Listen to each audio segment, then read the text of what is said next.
बारी बिगामा झाडी ब्रिटिसहरूलाई मस्त दाउरा काट्न आएको झाडी झाडी भएछ कि गाउँमा मान्छे छैनन् तर गाउँ चाहिँ यस्तो छ अहिले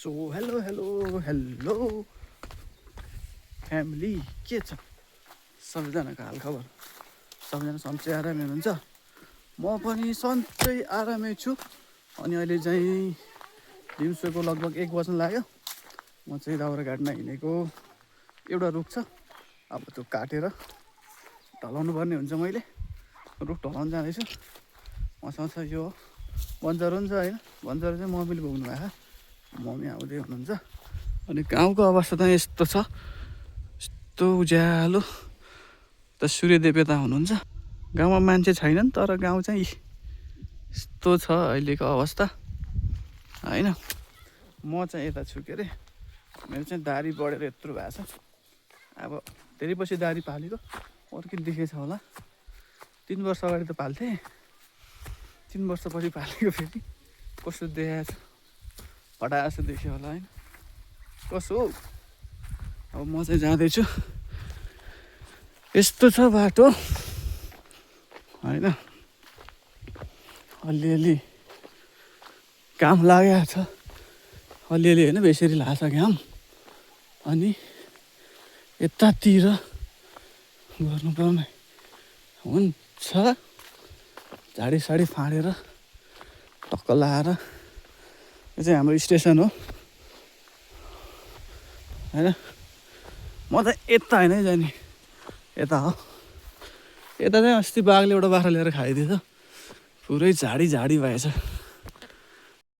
दाउरा काट्ने सिजन चलिरहेछ त बाजेहरू चाहिँ काटिसक्नु भएर चाहिँ यस्तो छ है घाँसहरू चाहिँ टन्नै भएछ पुरै खन्ने घाँस त यस्तो भएछ अवस्था पहिला त बारी हो यो अहिले यस्तो झाडी बारी बिगामा झाडी यता यस्तो भएछ अवस्था यो अब पहिला घरतिर जाने माटो हो यो अहिले कोही छैनन् घरतिर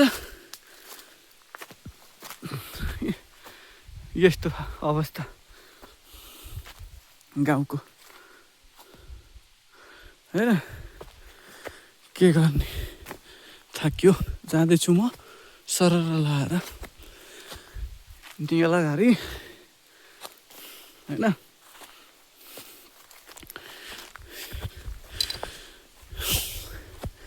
त्यो पाइप पहिला हाम्रो बारीहरू यता यस्तो भएछ बाँसघारी ड्याम बढेछ चुत्रोको रुख पनि यत्रो ठुलो भएछ यहाँ थान छ एउटा वीरको थान होइन हिँडिरहेको छु म बारी त पुरै झाडी ओहो ल है ल चरा रहेछ है ए बिलाउने ए बाप्पा यस्तो भएछ यहाँ त बिलाउने गाडी भएछ पहिला खेती लाउने बारी काटेँ अब त पुरै खत्तम भएछ नि हौ बारी त है यस्तो अवस्था भएछ काटेँ 3 सालमा पुरै चेन्ज भएछ ल हाम्रो बारी चाहिँ यस्तो भएको छ मैले त यो खन्ने हो यो कडु छोला ढाल्ने यस्तो भएछ हाम्रो बारी बेसार रहेछ अलिअलि केही छैन कुरै कुरो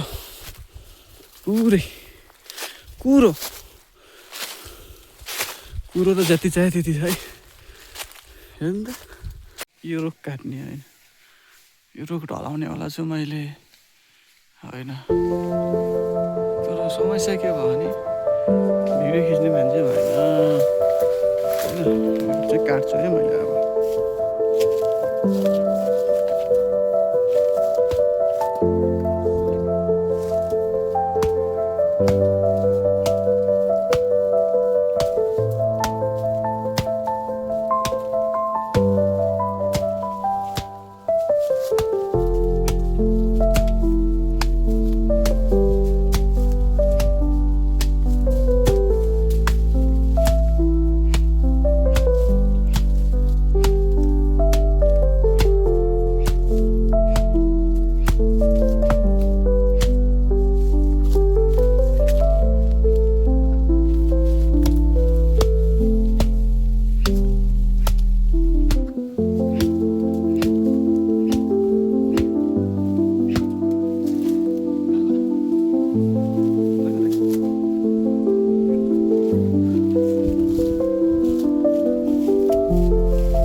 फाइनल्ली ढल्यो गाइस, फाइनल्ली एउटा ढल्यो, अझै बाँकी छ है। एउटा ढलाइयो पढोस् होइन, अझै यता पनि ढाल्नु त्यो कडोस पनि ढाल्नु ल। यता यस्तो घर तल जङ्गल भयो है, यस्तो घर थियो, अहिले चाहिँ जङ्गल भएछ गाइस। माथितिर आएको यस्तो छ निलो, अनि जुटी सोल्टा यता होइन, जुटी सोल्टा मस्त दाउरा काट्न आएको, त्यो झाडी भएछ कि बारी, के गर्ने यस्तै छ। पहिला घाँस काट्छ अहिले झाडी, अब रुख पनि यत्रो ठुल्ठुलो भएछ, त्यही भएर दाउरा काट्ने निर्णय गरियो होइन। अब अर्को रुख काट्दाखेरि भेटौँला है त। अब चाहिँ मैले यो रुख ढलाल्नेवाला छु है त, सुरु गर्नुपर्छ अब। आजको दिनको काम यही हो, 2-3 रुख ढलाउने, जाने खाजा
आजको लागि यति मात्रै भयो काम होइन। यो खम्बा चाहिँ लिएर जानुपर्छ, उता छ ढलेको, बाँकी चाहिँ भोलि। आजको लागि चाहिँ यति है त। ल आजलाई यताबाट छुटौँ, अब घर गएपछि भेटौँला है त। ल म चाहिँ हाम्रो आलुबारीतिर आएको, यस्तो भएछ आलुबारी, धौरसरो काट्यो अनि आइयो। आलुबारीतिरको हालखबर यस्तो रहेछ। यहाँ लसुन पनि रहेछ होइन, यस्तो छ अवस्था। त्यो बुङ्गुरको खोर, त्यता सुन्तला, यो चाहिँ हाम्रो बारी हो। चाहिँ खलो रहेछ के होइन, खलो हुँदैछ यहाँ। सुन्तला यता फलेछन् होइन, यस्तो घाम लाग्यो, अवस्था मस्त छ होइन, देख्न सक्नुहुनेछ। अनि गाउँको अवस्था अहिले यस्तो छ है त। घाम डुब्ने बेला हुन्ला, देख्न सक्नुहुनेछ। यस्तो छ गाउँको अवस्था। अनि म छु यता है त, म यता छु। म चाहिँ प्यान्ट छोड्न आएको यहाँ। मैले चाहिँ अब यहाँ नल काट्नुपर्ने हुन्छ 1 मिटर जति। अब यो हाम्रो नल हो, यो नल काटेर टक्क लिएर जानुपर्ने हुन्छ मैले है त। घाम लागेको छ मस्त, यस्तै छ अवस्था, देख्न सक्नुहुन्छ। गाउँ यस्तो झलमल्ल देखिया छ है घाम लागेको भएर, एकदम मनमोहक होइन। ल अब नल काटेपछि भेटौँला है त। नल काटेर नि घर आइसकेँ। नल खाने सेरहरू यता खान् होइन, नल यता छ। ल आजको लागि ब्लग यति नै। आजको दिन यसरी नै बित्यो। अब फेरि अर्को ब्लगमा भेटौँला है त। तबसम्मको लागि सबैजनालाई बाई बाई। स्वस्थ रहनुहोस्, मस्त रहनुहोस् है त। जय पृथ्वी पथ।